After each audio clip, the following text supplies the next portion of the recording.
안녕하십니까. 고독한 낭독회 와주신 여러분들 반갑습니다.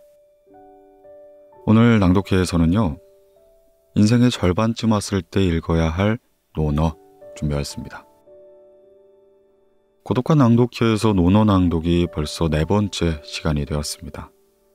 이제 어느덧 저도 또 여러분들도 논어에 대해 많이 익숙해지셨으리라 생각이 드는데요.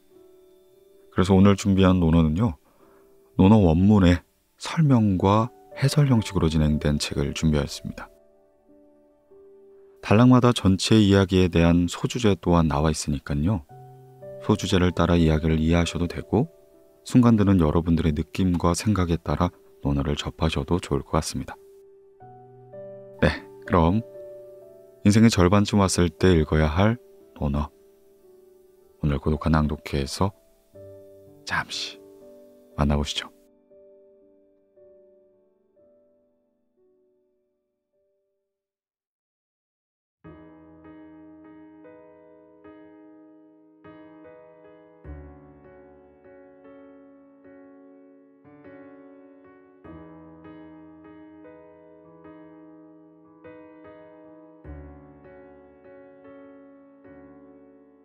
인생의 절반쯤 왔을 때 읽어야 할 논어. 제1장 하기. 배움의 즐거움. 공자께서 말씀하셨다. 배우고 때때로 익히니 또한 기쁘지 않느냐. 뜻을 같이 하는 친구가 멀리서 찾아오니 또한 즐겁지 않느냐. 남들이 나를 알아주지 않아도 노여워하지 않으니 참으로 군자가 아니겠느냐.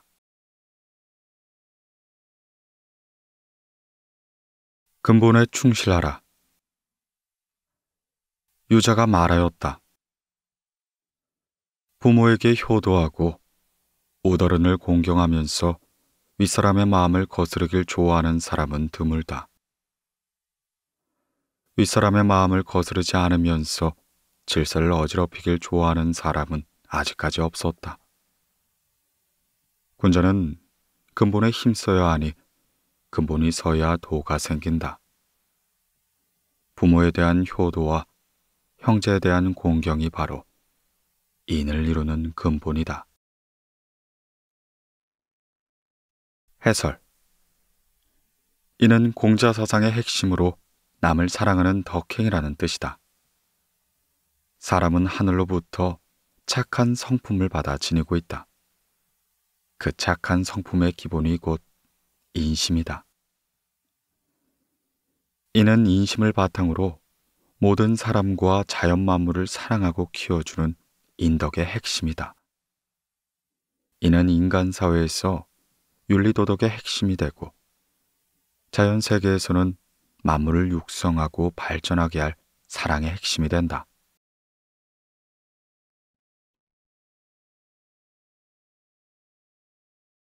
보이는 것이 전부가 아니다.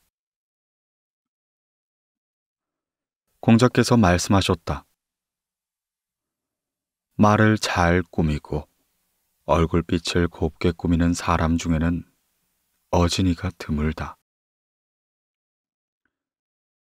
해설. 사람을 사귈 때 아첨과 아부, 그리고 사람을 홀리는 미색을 경계하라는 의미이다. 남에게 환심을 사기 위해 말만 번지르르하게 꾸며대고 진정성도 없이 남의 비위만 맞추는 사람치고 진실한 사람은 적다는 뜻이다. 세 가지 반성. 증자가 말하였다. 나는 날마다 세 가지 일에 대해 자신을 반성한다. 남을 위해 일을 도모함에 있어 마음을 다하지 못한 것은 없었는가? 친구와 사귐에 있어 신의를 저버린 일은 없었는가? 내가 배운 것을 제대로 익히지 못한 것은 없었는가? 해설. 자기 반성은 수양과 인격 도야의 바탕이다. 사람은 누구나 허물이 있으며 실수를 할 수 있다. 중요한 것은 실수나 허물을 깊이 반성하고 두 번 다시 되풀이하지 않는 것이다.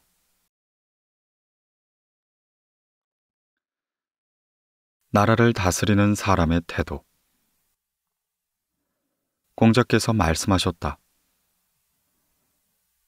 나라를 다스릴 때는 이를 신중하게 처리하여 백성들의 신뢰를 얻어야 하며 씀씀이를 절약하고 인재를 아껴야 하며 백성들을 동원할 때에는 적절한 시기를 가려야 한다.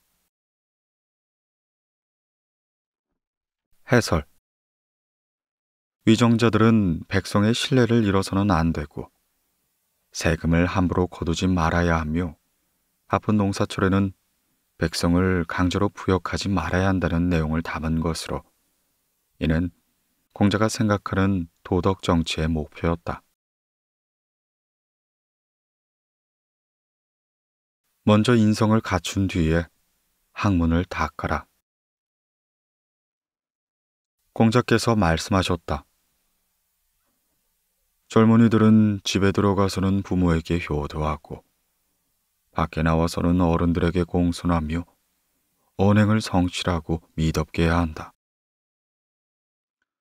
널리 사람들을 사랑하되 특히 인덕 있는 사람들과 가까이 지내야 한다. 이렇게 행하고도 남는 힘이 있다면 그 힘으로 글을 배우는 것이다.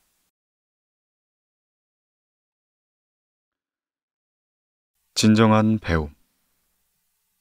자아가 말하였다. 어진 사람을 어질게 여기는 것은 아름다운 미인을 좋아하는 듯하고 부모를 섬김에 있어 자신의 힘을 다하며 임금을 섬김에 있어서는 자신의 몸을 바칠 줄 알며 벗과 사귐에 있어 언행을 믿는다면 그 비록 배운 게 없다 할지라도 나는 일러 배운 사람이라 할 것이다. 군자의 덕목. 공자께서 말씀하셨다. 군자가 신중하지 않으면 위험이 없고 학문도 견고함이 없다. 충성과 신의를 지키며 자기보다 못한 사람을 벗으로 사귀지 않아야 하고 허물이 있다면 고치길 꺼리지 말아야 한다.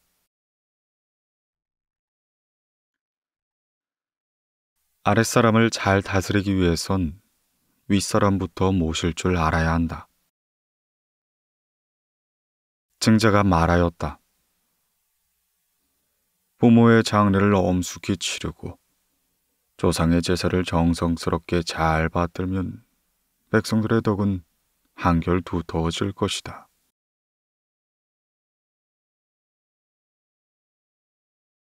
공자가 말하는 정치. 자금이 자공에게 물었다.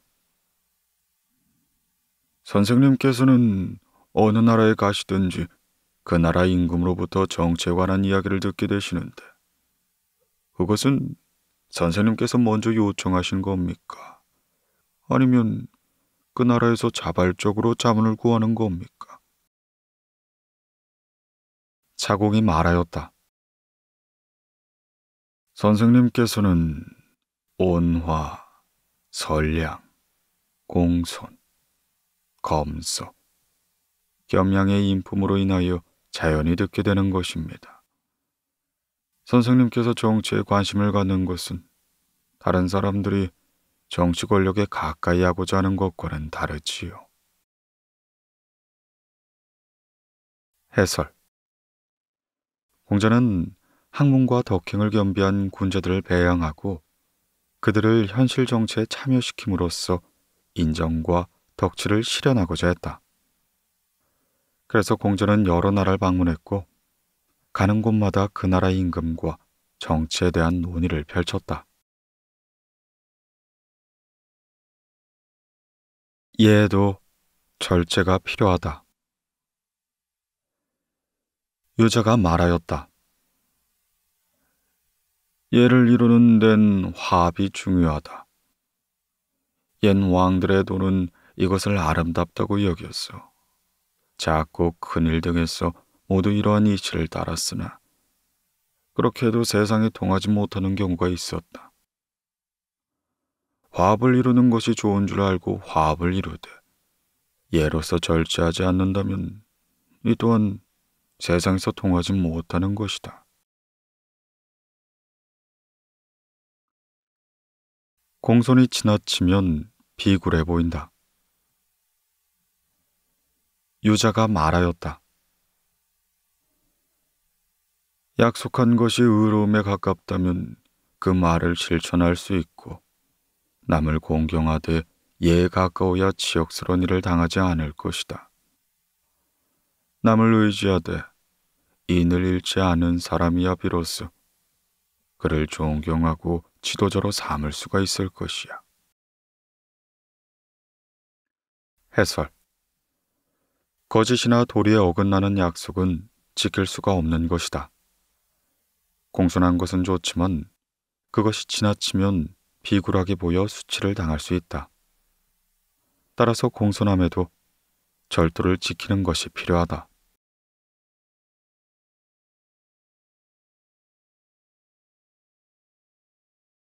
군자의 덕목. 공자께서 말씀하셨다. 군주는 배불리 먹기를 구하지 않고 편안한 삶을 추구하지 않는다. 이를 민첩하게 하고 말을 신중히 하며 도를 쫓아 바르게 해야 한다. 그래야 가히 배우기 좋아하는 사람이라 말할 수 있다.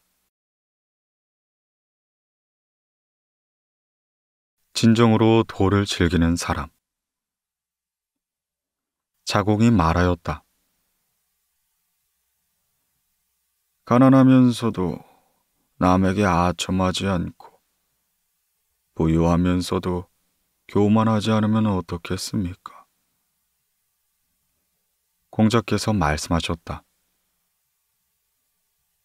그 정도면 괜찮다. 그러나 가난하면서도 도를 즐기고 부유하면서도 예를 좋아하는 사람만은 못할 것이다.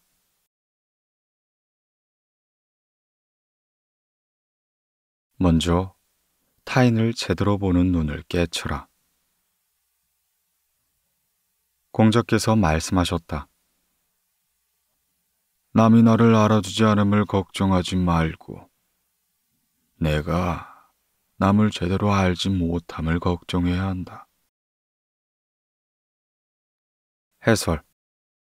학문은 자기 수양을 위해서 하는 것이다. 설사 남이 나를 알아주지 않더라도 노여워하거나 불평을 하면 안 된다. 그러면서 항상 나보다 현명하고 덕이 높은 사람을 찾고 그 사람에게 배우고 나 자신을 발전시켜야 한다.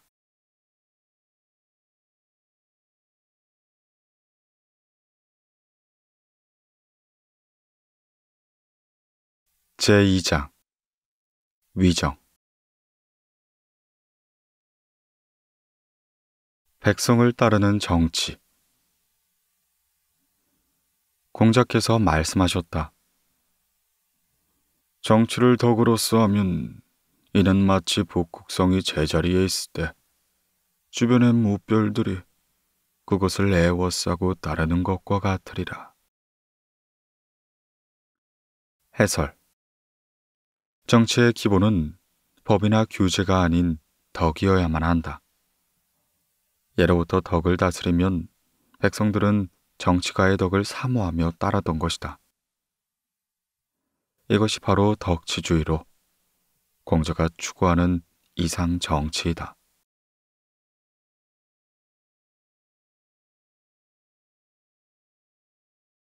시경의 교훈. 공자께서 말씀하셨다. 시경에 있는 300편의 시를 한마디로 말하자면 생각에 거짓됨이 없다는 것이다.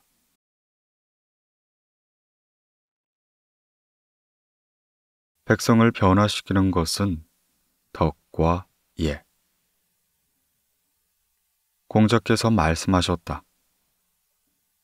백성들을 정치로 이끌고 형벌로 다스리면 백성들은 벌을 면하고도 부끄러움을 못 느낀다. 그러나 덕으로 이끌고 예로 다스리면 백성들은 염치를 알고 잘못을 바로잡게 된다.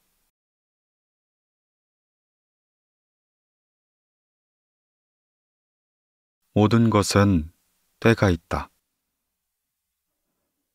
공자께서 말씀하셨다. 나는 15살에 학문의 뜻을 두었고 30살에 뜻을 확고하게 세웠다.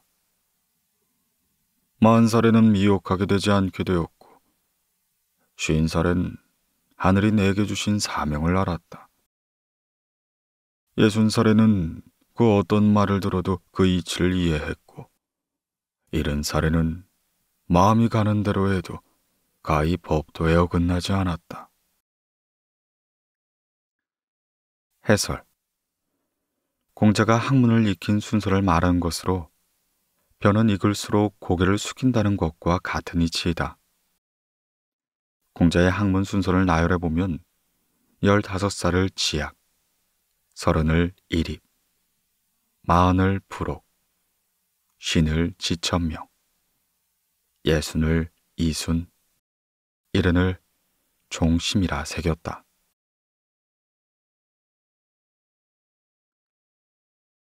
부모 성김에 예를 다하라. 맹의자가 효에 대해 묻자 공자께서 말씀하셨다. 어긋남이 없는 것이다. 번지가 수레를 몰고 있을 때 공자께서 그 일을 말씀하셨다. 맹손이 나에게 효에 대해 묻길래 어긋남이 없는 것이라 대답했다. 번지가 여쭈었다. 그것은 무엇을 말씀하시는 겁니까? 공자께서 말씀하셨다.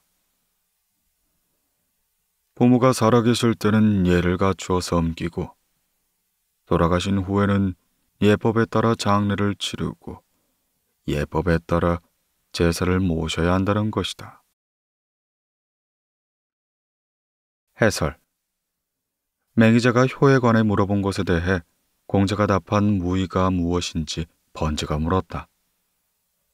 이때 공자는 부모의 명령에 따르는 것을 효라고 여길까 염려가 되어 부모가 살아계실 때는 예로서 정성껏 섬기고 세상을 떠나셨을 땐 예로서 장사를 치르며 예로서 제사를 지내는 것이라 하였다.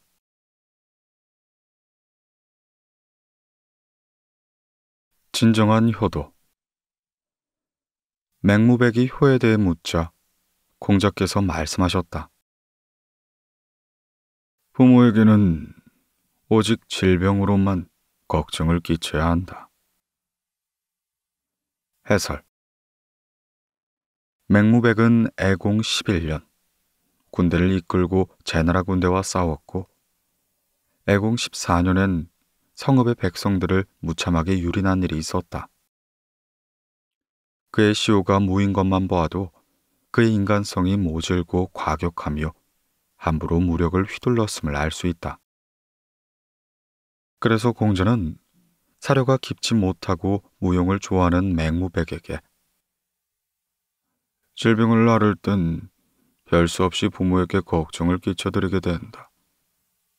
그러나 그 외에 다른 일, 특히 무모한 행동으로 부모의 마음을 상하게 하고 걱정을 끼쳐서는 안 되는 것이야. 라고 말한 것이다.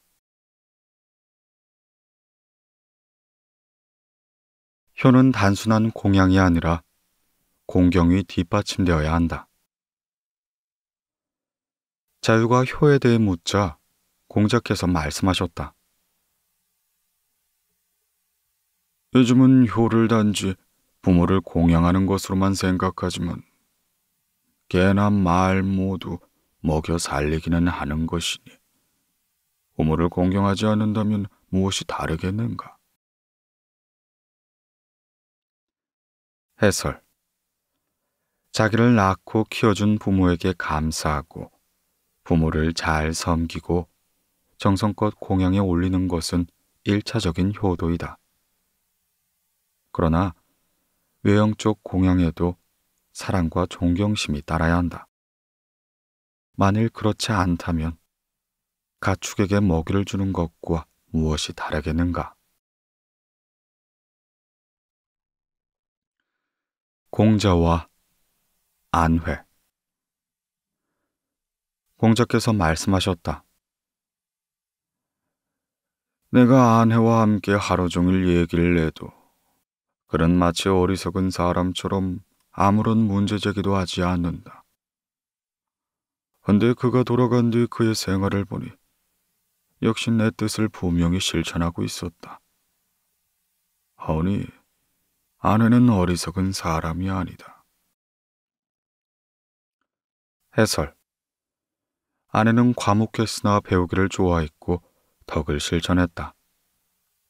공자의 같은 수제자인 자공은 안회를 두고 하나를 듣고 열을 알았다 라고 평가했다.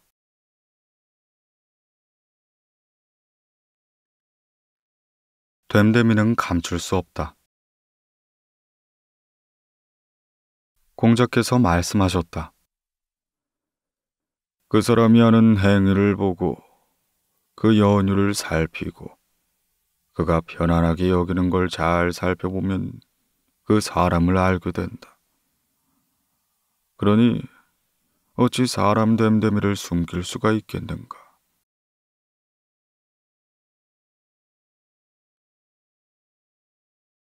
옛것을 통해 새로움을 익혀라. 공자께서 말씀하셨다. 옛것을 익혀 새로운 것을 알면 남의 스승이 될 만하다. 해설. 현대사회에서 흔히 사용되고 있는 옹고지신의 출처이다. 옛것을 익힌다는 건 고전을 잘 안다는 것으로 학문은 선인들이 남긴 문화유산을 습득하고 더 나아가 새로운 것을 받아들여 새로운 문화를 창조하는 근본이 된다. 공자는 스승이 되려면 그만한 것을 알고 있어야 된다 말했다.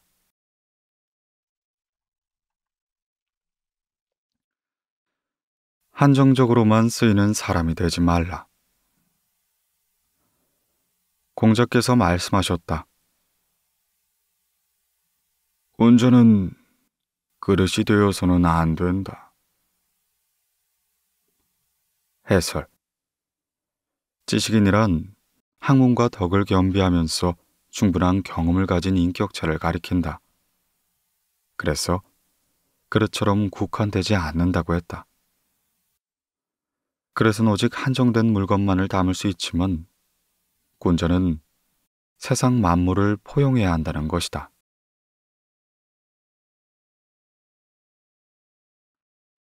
말보다 실천이 앞서는 사람. 자공이 군자에 대해 묻자 공자께서 말씀하셨다. 말하고자 하는 말을 먼저 실천하고 그 후에 말하는 사람이 군자이니라. 해설. 말하기는 쉬워도 실천하긴 어렵다. 그러므로 군자의 자질에 대한 자공의 질문에 공자는 먼저 행동으로 실천하고 말은 나중에 하라고 가르치고 있다.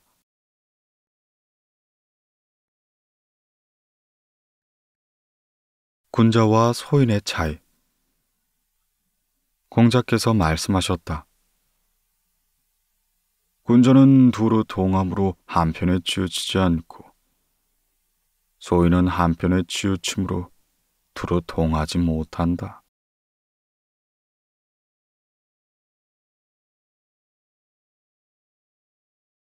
배움에는 생각이, 생각에는 배움이 따라야 한다. 공자께서 말씀하셨다. 배우되 생각하지 아니하면 막연하여 얻는 것이 없고 생각만으로 배우지 아니하면 독단에 빠져 위태롭기만 하다.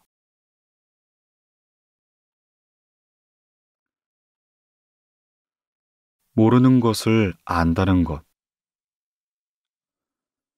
공자께서 말씀하셨다.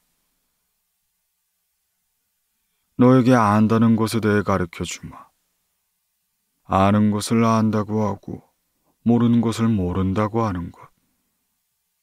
이것이 아는 것이다. 해설.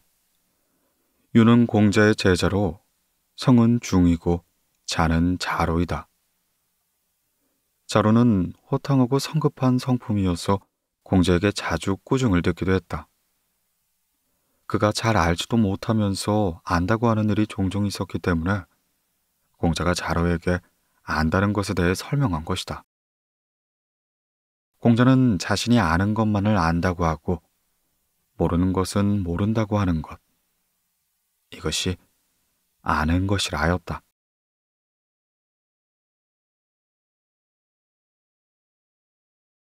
말에는 허물을, 행동에는 후회를 주려라.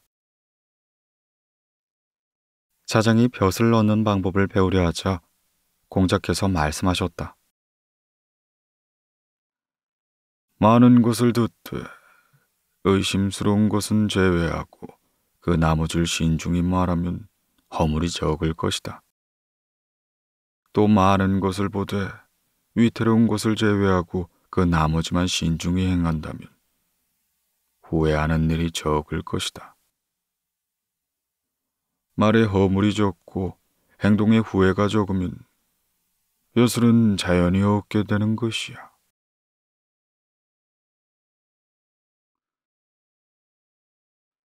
백성이 따르는 정치. 애공이 물었다. 어떻게 하면 백성들이 잘 따르겠습니까? 공자께서 대답하셨다.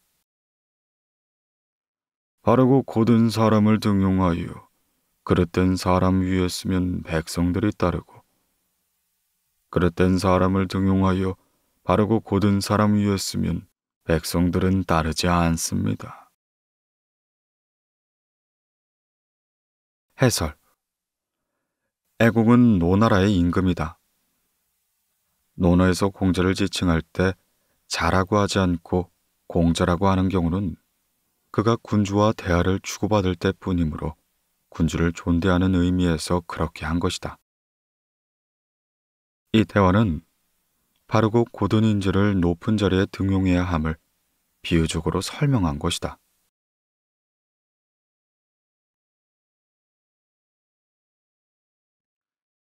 백성을 다스리는 방법. 개강자가 물었다. 백성들이 윗사람을 공경하고 진심으로 따르며 부지런히 일하도록 하려면 어떻게 해야 합니까? 공자께서 말씀하셨다. 위정자가 백성을 대함에 위험이 있으면 그들을 공경하게 되고 효와 자애로운 태도를 보이면 진심으로 따르게 되며 능력 있는 사람을 등용하여 무능한 사람을 가르치도록 한다면 백성들은 저절로 부지런해질 것입니다.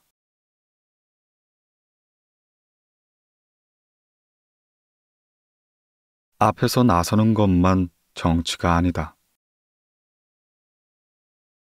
어떤 사람이 공자에게 물었다. 선생님은 어찌 정치를 하지 않으십니까? 공자께서 말씀하셨다. 서경에 이르기를 효로다. 오직 효도하고 형제간에 우애하며 이를 정사에 반영시켜라 라고 하였어. 그러므로 어찌 직접 정치에 관여하는 것만을 정치를 한다고 하겠소.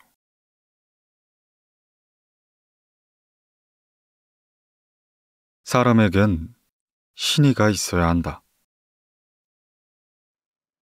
공자께서 말씀하셨다. 사람에게 신의가 없으면 그 쓸모를 알 수가 없다. 만약 큰 수레의 소에 멍에거리가 없거나 작은 수레의 말에 멍에거리가 없다면 무엇으로 그것을 끌고 가겠는가? 해설. 신의가 없는 사람은 사람 구실을 할 수 없다는 뜻이다. 고대 중국에는 소가 끄는 수레를 대거라고 했고 말이 끄는 수레를 소거라고 했다. 수레의 끌체 앞면엔 횡목이 있어서 여기에 가축을 메고 끌게 했다. 공자는 믿을 신자에 대해 굉장히 강조를 했고 그것이 인간을 인간답게 만드는 핵심으로 보았다. 사람이 말을 하면 그 말을 믿을 수 있어야 하고 말이 실행에 옮겨진다고 믿을 수 있는 사회야말로 좋은 사회라고 본 것이다.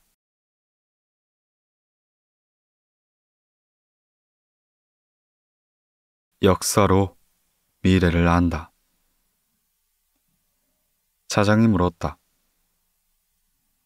앞으로 열 왕조 이후의 일을 알 수 있겠습니까? 공자께서 말씀하셨다. 은나라는 하나라의 예절과 법도를 따랐으니 비교해보면 배제한 것이나 보탠 걸 알 수 있다.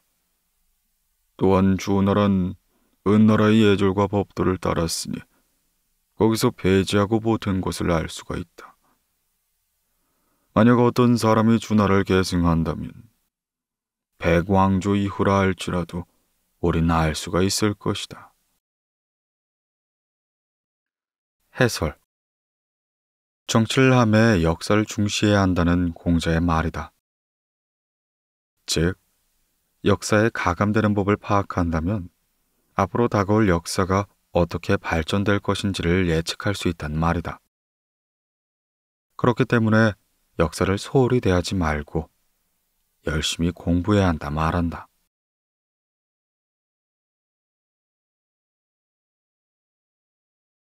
진정한 용기. 공자께서 말씀하셨다. 자신이 모셔야 할 혼령이 아닌데도 제사를 지내는 건 아첨함이요. 옳은 일을 보고도 행하지 않은 것은 용기가 없습니다.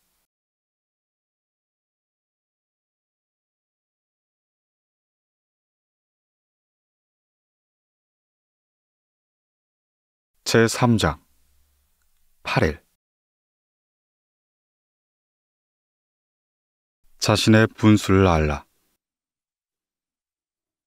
공자께서 계시를 비판하며 말씀하셨다. 천자의 악무인 발일무를 자신의 뜰에서 공연하다니. 이런 짓이 감히 할 수 있다면 장차 그 무슨 짓인들 하지 못할 것인가. 해설. 계시는 개손 씨의 후예로 노나라 소공 때 대부였던 개평자를 가리킨다. 당시 예법에 의하면 악무를 공연할 때 천자의 무대는 8줄, 제우는 6줄, 대부는 4줄, 산은 2줄로 늘어서게 되어 있었다. 그런데 개손 씨는 대부의 신부님에도 불구하고 감히 8일무를 공연했던 것이다.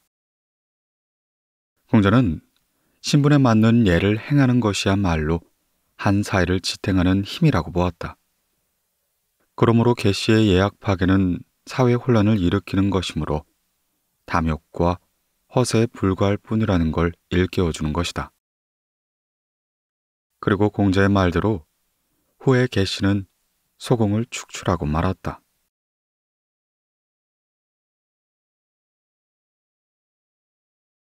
매사에 어진 것이 따라야 한다. 공자께서 말씀하셨다. 사람이 어질지 못하다면 예를 지키는 것이 무슨 의미가 있겠는가? 사람이 어질지 못하다면 음악을 한들 무슨 의미가 있겠는가?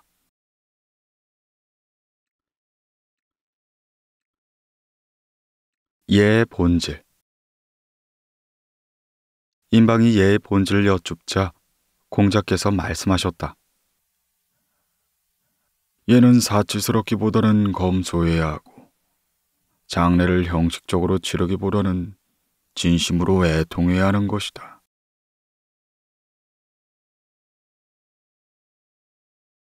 공력은 문화에서 온다. 공자께서 말씀하셨다.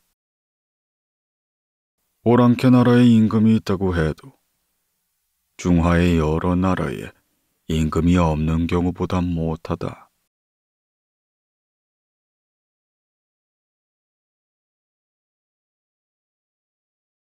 군자의 유일한 다툼. 공자께서 말씀하셨다. 군자는 다투는 일이 없지만 굳이 있다고 한다면 활쏘기로다. 서로 절하고 사양하며 활 쏘는 자리에 오르고 내려와서는 벌주를 마시니 그 다투는 모습이야말로 군자가 아닐지냐. 확실한 것만 얘기하라. 공자께서 말씀하셨다. 하나라의 예에 대해서는 내가 얘기할 수 있지만 그 뒤를 잇는 귀나라의 예는 증명하기 부족하다. 은나라의 예에 대해서도 말할 수 있지만 그 뒤를 잇는 송나라의 예는 증명하기 부족한 것이다. 이것은 문헌이 부족하기 때문이니 문헌이 충분하다면 내가 증명할 수 있을 것이야. 해설. 기나란 하나라의 후손들이 세운 나라이고 송나란 은나라의 후손들이 세운 나라가 분명하다. 그러나 하나라와 은나라가 예 전통을 후세에게 물려주었다 하더라도 문헌으로 입증되지 않으면 공자는 말하지 않겠다는 것이다. 즉, 증거가 없으면 믿지 않는다는 뜻이다.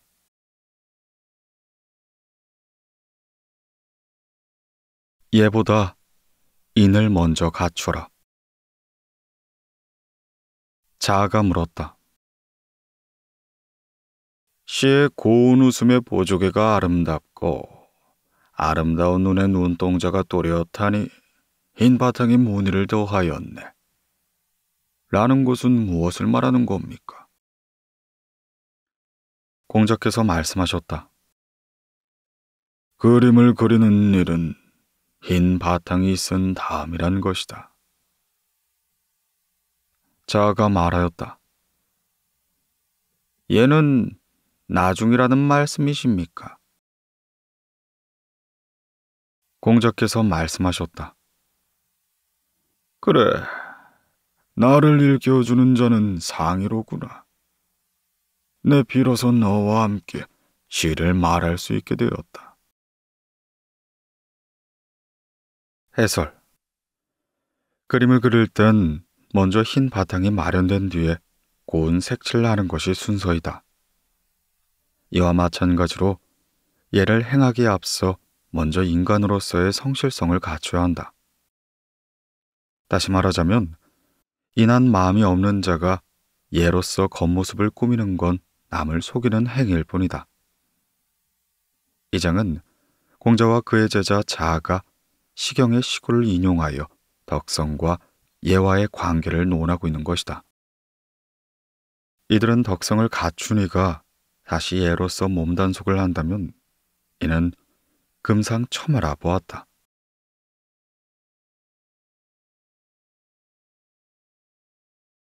예가 아니면 보지도 말라. 공자께서 말씀하셨다. 제제사를 지낼 때 술을 땅에 부으며 신의 강림을 정하는 절차 위의 것을 나는 보고 싶지가 않구나. 해설. 노나라의 채제사가 예에 맞지 않음을 지적한 것이다.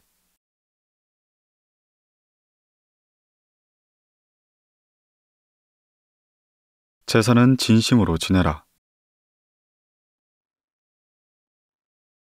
조상에게 제사를 지낼 땐 마치 조상이 살아계신 듯 정성스럽게 하고 산천의 신을 모실 땐 신이 앞에 있는 듯 경건했다.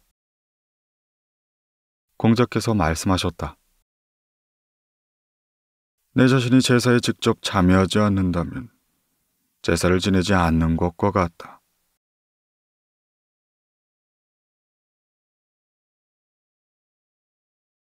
하늘에 부끄럽지 않게 하라. 왕송가가 물었다. 아랫목에 아첨하느니 차라리 부뚜막에 아첨하는 편이 낫다고 하는 말은 무엇을 의미합니까? 공자께서 말씀하셨다. 그렇지 않습니다. 하늘에 죄를 지으면 빌 곳이 없는 법이지요. 해설. 아랫목에 앉아있는 어른에게 아첨하기보단 음식을 만드는 부뚜막에 일하는 사람에게 잘 보여야 떡고물이라도 떨어질 것이 아니냐는 뜻이다. 공자가 위나라에 가서 영공을 만나자 실권자이던 왕송가가 속담을 들어 자기에게 잘 보이는 것이 어떠냐고 회유한 것이다. 이때 공자가 왕송가의 무례함과 야심을 꿰뚫어 보고는 따끔하게 일침을 가했다.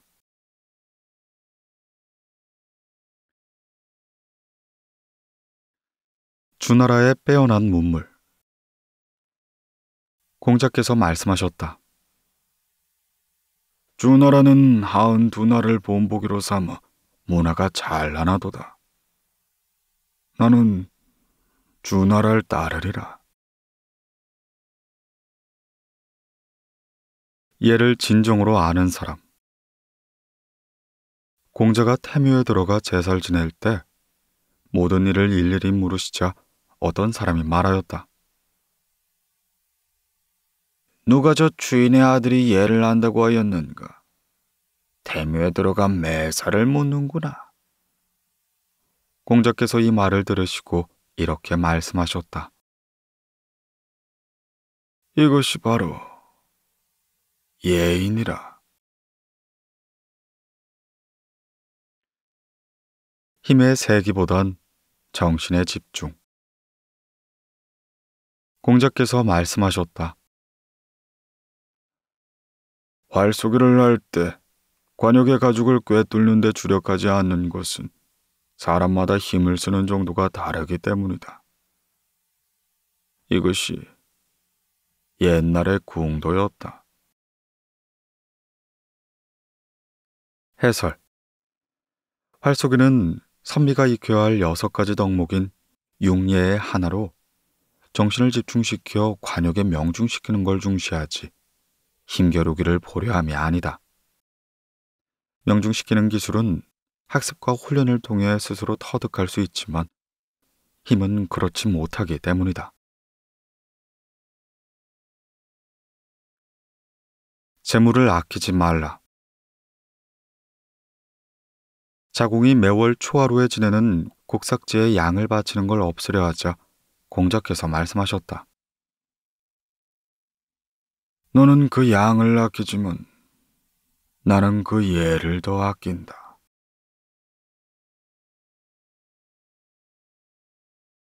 진심은 아첨이 아니다. 공자께서 말씀하셨다. 임금을 섬기는 데 있어 예를 다하는 거를 두고 사람들은 아첨한다고 여긴다. 해설.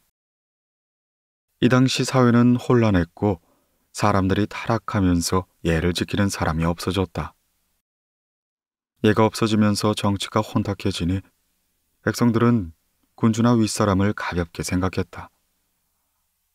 그런 가운데 임금에게 신하의 도리를 지키는 공자를 사람들은 아첨꾼으로 생각한 것이다.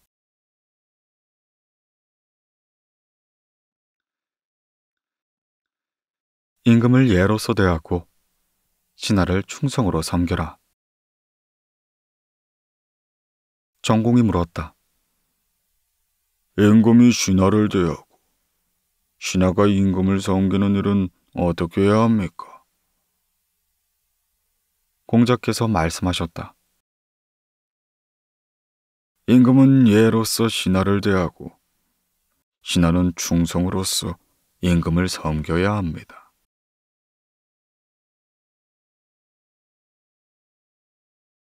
공자의 진가. 의 땅의 관리가 공자를 뵙고자 청하며 말했다. 군자께서 이곳에 오시면 내가 만나 뵙지 못한 적이 없었습니다. 공자를 모시던 제자들이 뵙도록 안내해 주었더니 뵙고 나와 말하였다. 그대들은 어찌 공자께서 벼슬이 없음을 걱정하십니까? 전하의 도가 없어진 지 오래라 하늘이 장차 선생님을 세상의 목탁으로 삼으려는 것입니다.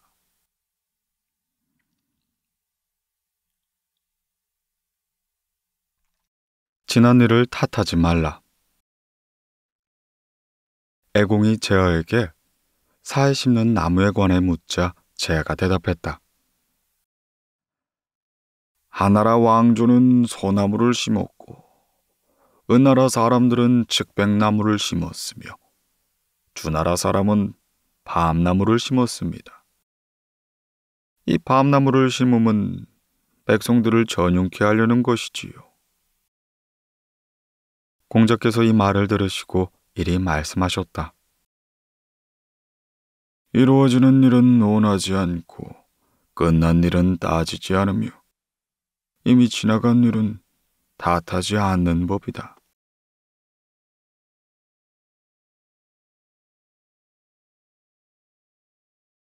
하늘을 보면 열을 안다. 공자께서 말씀하셨다. 관중은 그릇이 작은 사람이다. 어떤 사람이 물었다. 관중은 검약했습니까? 공자께서 말씀하셨다. 관중은 집을 3군데나 가지고 있었고 그의 가신들은 수가 많아 관직을 겸직하지 않았는데 어찌 검약하다고 하겠소? 그럼 관중은 예를 알았습니까? 공자께서 대답하셨다. 나라의 임금이라야 병풍으로 문을 가리는 법인데 관중도 병품으로 문을 가렸소. 나라의 임금이라야 두 임금이 함께 연을 낼 때 술잔 놓는 자리를 둘 수 있는 법인데 관중 또한 술잔을 놓는 자리를 만들었으니 이러한 관시가 예를 안다면 그 누가 예를 모른다고 하겠소.